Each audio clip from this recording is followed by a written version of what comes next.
The Bible is all about dramatic reversals. Perhaps Mary said it best when she was told that Christ would be born into her humble circumstances. She said, "He has brought down rulers from their thrones, but has lifted up the humble. He has filled the hungry with good things, but has sent the rich away empty."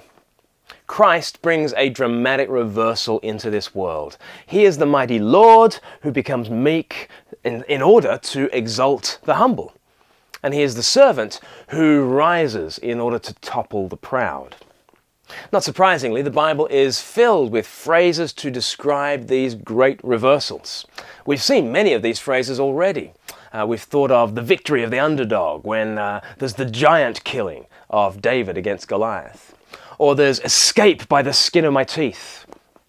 Or we remember blessed are the meek. Or we speak of Lazarus back from the dead. Or perhaps that great biblical taunt of 1 Corinthians 15, "O death, where is your sting?" In all these ways, it's the exaltation of the little guy.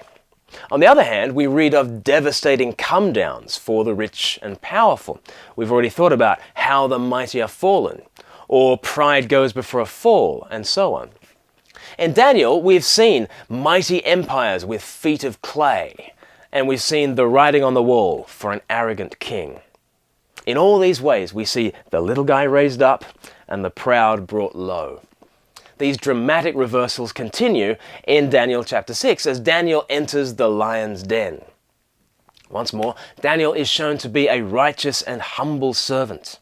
In Daniel 6, and you should read Daniel 6, but all he does in this chapter to deserve the lion's den is to pray to the Lord, to do what he had always been doing. Yet royal advisors, jealous at Daniel's success, tricked King Darius into outlawing such prayer. And Darius liked Daniel, but his hands were tied. The laws of the Medes and Persians were irrevocable. That's another famous phrase all of its own, the laws of the Medes and Persians. And so Darius has to follow through on this law of his, and the righteous servant of the Lord Daniel is cast into the pit to be devoured by roaring lions. Now that's an evocative image, isn't it, being devoured by roaring lions? Especially since the devil is described like a roaring lion in 1 Peter 5 verse 8. In all this, Daniel is very Christ-like. He is the righteous sufferer thrown into the pit to be devoured by the great lion. What would happen next? Well, we pick up the story halfway through Darius's sleepless night. Daniel chapter 6 and verse 19. At the first light of dawn, the king got up and hurried to the lion's den. When he came near the den, he called to Daniel in an anguished voice, "Daniel, servant of the living God, has your God whom you serve continually been able to rescue you from the lions?" Daniel answered, "O king, live forever. My God sent his angel, his messenger, his sent one, and he shut the mouths of the lions. They have not hurt me because I was found innocent in his sight, nor have I ever done any wrong before you, O king." The king was overjoyed and gave orders to lift Daniel out of the den. And when Daniel was lifted from the den, no wound was found on him because he had trusted in his God. So even as Daniel enacts the part of Christ, he is saved by Christ. He proclaims to the king, "My God sent his angel, his messenger, his sent one." How was Daniel saved? Not through a bolt of lightning from on high, not by being zapped. No, this is how the Father always saves, by sending his Son into the midst of the trouble. The angel of God's, or you could say God's sent one, descends into our plight to rout all our foes. This is the power, the pattern, and the prototype for all the great reversals of the Bible.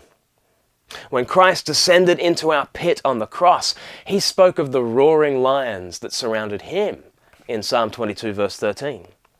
Jesus endured the horror of what Daniel was spared. And through Christ's sufferings, we too are spared from the great judgment. Therefore, we can cry out with Daniel, "My God has sent his angel. The mighty one has descended, and we, the helpless, are rescued."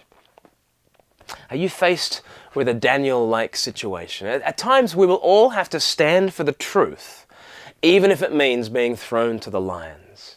Maybe that's what you're facing even today, a stand that you know is going to cost you. Here's what you need to know. wherever you are cast because of Christ, He goes with you. Wherever following Jesus takes you, you are never beyond His saving power. No wonder Darius tells the world in verse 26, He is the living God, and He endures forever. His kingdom will not be destroyed. His dominion will never end. He rescues and He saves. This is the God who we follow, no matter the cost, no matter the pit where we will be thrown, because this is the God who joins us in it.